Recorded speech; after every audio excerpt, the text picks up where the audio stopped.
저는 오늘 제사 준비한다고 며느리에게 찬물보다 차가운 아들 이혼 통보를 받았습니다.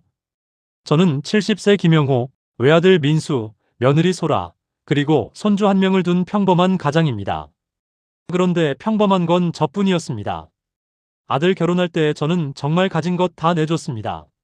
신혼집은 서울 아파트로 대출 없이 제 노후자금으로 마련해줬고, 결혼식과 신혼여행비도 제가 다 부담하고, 가전가구 역시 새 출발하는데 티나게 좋은 걸로 해라 하면서 다 해줬습니다. 손주 태어날 때는 병원비와 산후조리원비, 그리고 산후도우미까지 제가 다 냈습니다. 며느리 소라가 힘들다 하면 제가 직접 반찬을 해다 주고, 쉬고 싶다 하면 온종일 쉬라고 손주 데리고 하루 종일 저의 집에서 아이를 봐주고, 놀러 가고 싶다, 나들이 가고 싶다 하면 용돈까지 따로 챙겨주었습니다. 명절 음식도 힘들까봐 전과 나물의 반은 제가 미리 해놨고, 나머지는 대부분 아들을 시켰습니다. 며느리를 저는 정말 딸처럼 대했다고 생각했습니다. 아니, 사실 딸이었어도 이렇게까지 못했을 겁니다. 그리고 무엇보다 제사 역시 며느리 부담될까봐 음식 가짓수 반으로 줄이고, 시간도 줄이고, 방문 오는 친척들 수도 줄였습니다. 제사 때나 명절 때면 용돈을 받기보다 오히려 제가 100만 원씩 용돈으로 따로 챙겨주었습니다. 그런데도 불구하고 며느리는 불만이 많았습니다. 올해 제사 준비를 하다가 대뜸 며느리가 제게 이렇게 말했습니다. 아버님, 저 제사 더 못해요. 이혼할래요. 그 순간 제 인생의 모든 헌신이 무너져 내렸습니다. 며느리는 이미 며칠 전부터 예민했습니다. 제사 날짜가 다가오자 소라의 눈빛이 날카로워지더군요. 그래서 저는 조심스레 말했습니다. 소라야, 전 하나만 더 붙이면. 그 말이 끝나기 전에 소라가 주방에서 칼을 내려치며 소리를 질렀습니다. 왜 제가 해야 되냐고요? 남의 집 조상일에 왜 제가 이 고생을 해요? 며느리의 큰 소리에 손주가 순간 놀라서 울음을 터뜨렸습니다. 저는 당황해 손주를 달래려 했지만 소라는 손주의 울음소리에도 아랑곳하지 않고 신경질만 더 냈습니다. 아버님, 전 그냥 제사가 싫어요. 이런 집안, 이런 문화 전 더 이상 못하겠어요. 이럴 바엔 차라리 이혼할래요. 그리고 충격적인 장면은 제 아들 민수는 며느리 뒤에 서서 아무 말도 하지 않았습니다. 아니, 오히려 고개를 끄덕이고 있었습니다. 그 순간 저는 며느리보다 아들이 더 원망스러웠습니다. 대체 누구를 위해 내가 살아왔는데. 저는 참았던 말이 결국 터져버렸습니다. 소라야, 네가 힘든 건 안다. 그래서 내가 얼마나 배려했니? 음식도 반 줄이고 오는 사람도 줄였잖아. 그런데 이혼이라니. 그러자 소라는 손가락으로 제사를 지낼 상을 가리키며 말했습니다. 이게 배려예요? 전 이거 자체가 싫어요. 전통, 조상, 전 관심 없어요.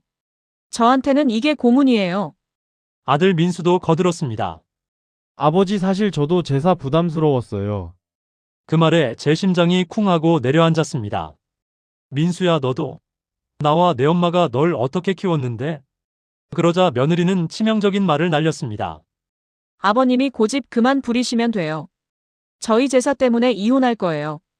저는 결국 참지 못하고 말했습니다. 좋다. 그러면 이혼해라. 대신 내 인생에서 너희 둘 다 나가줬음 한다. 나의 배려로, 나의 돈으로 여지껏 누렸던 것들 나도 그만하련다. 그럼 되겠지? 그날 밤 저는 방에 앉아 며느리와 아들의 말이 머릿속에서 계속 반복되고 재생되는 듯 했습니다. 제사가 싫어서 이혼하겠다. 라는 말은 평생 가족 위해 희생한 제 삶이 조롱당한 느낌이었습니다. 그때 저는 깨달았습니다. 그래. 이렇게까지 무시당한 건 내가 너무 퍼졌기 때문이지. 그리고 조용히 결심했습니다. 복수하자. 하지만 싸움은 감정이 아니라 이성으로 하는 거다. 저는 미리 준비해둔 유언장을 꺼냈습니다. 그리고 새 조건을 넣었습니다. 재산 대부분인 집과 예금, 그리고 가지고 있는 건물 몇 채, 전부를 손주 앞으로 상속한다. 단, 제사를 평생 이어갈 경우에만 상속 확정이다. 한 차례라도 걸을 시 전부 사회에 환원. 아들과 며느리에게는 이론 한 푼 가지 않을 것이다. 단, 손자가 만 20세가 되는 그날까지만 손주 양육비로만 월 200씩 지급한다. 그리고 신혼집은 내가 해준 것이니 달마다 나에게 일정 금액을 갚아야 한다. 다음 날 아들 내외를 불렀습니다. 이건 내 유언장이다. 너희는 이제 알아서 살아라.